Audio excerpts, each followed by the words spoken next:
Well, I want to tell you a little bit about me. I'm a lineman from Tennessee. As you can tell by my accent, I'm not from around here. I wanted to share with you a little bit about my injury, my accident, what happened to me, and how it happened, how it affected my life and my family. The reason I decided to share my story was because I wanted to let people know that safety is about more than just meetings and procedures.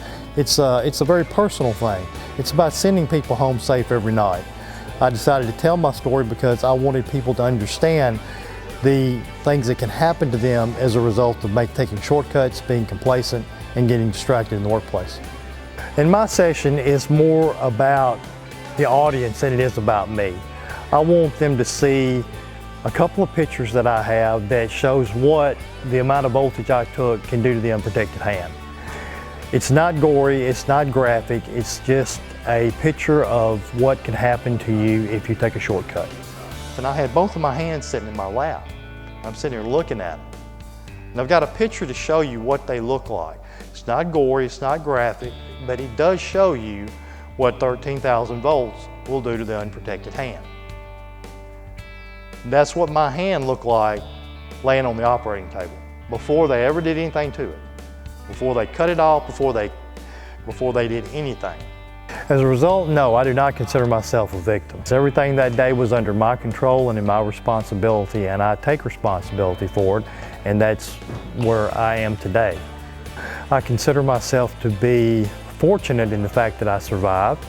I consider myself to be fortunate in the ability that I can empower and educate other people not to make the same mistake I did and be a safer worker as a result of it. And I get out of the truck and I have my gloves in my back pocket. I carry them there all the time. As soon as I get to work in the mornings, I stick my gloves in my pocket. So anytime I needed my gloves, all I had to do was pull them out, put material up, dig holes, whatever we use gloves for. I mean, you can buy these at any hardware store, Walmart. They're not electrically related. Dival, yeah. Dival, yeah. You can buy them from Dale. They're not electrically tested gloves. These are just random, regular old gloves. It took 23 days to get back home. I spent 7 months in therapy, and I was off work for 10 months and 23 days for one reason and one reason only. Can you guess what that reason is? Took a shortcut. See, these are my primary gloves. These are the gloves that I was supposed to be wearing that day. They were in a bin. I walked right beside that bin whenever I went to get in that bucket. I had those in my back pocket. I wasn't going up there to do primary work. I was going up there to do service work, cut down a service. Now, the safety manual that we had was very thick. It took a long time and a lot of money for those guys to write that safety manual, and I knew exactly what it said. It said that if you are in reaching distance of a primary conductor, you will, not shall, not can, not if it's not too hot, or if your supervisor says it's okay for you not to do it. Very specific wording. You will wear your rubber gloves.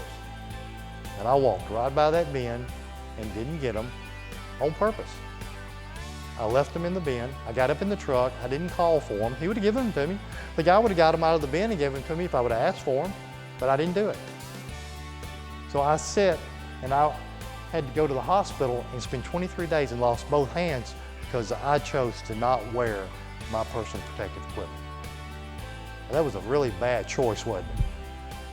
What I want to do in my overall message is to educate, motivate, and inspire everyone to become safer and to create a safer workplace to develop a better safety culture.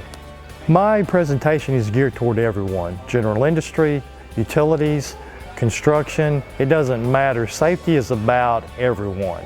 So I gear my presentation to any industry and any company that needs my assistance.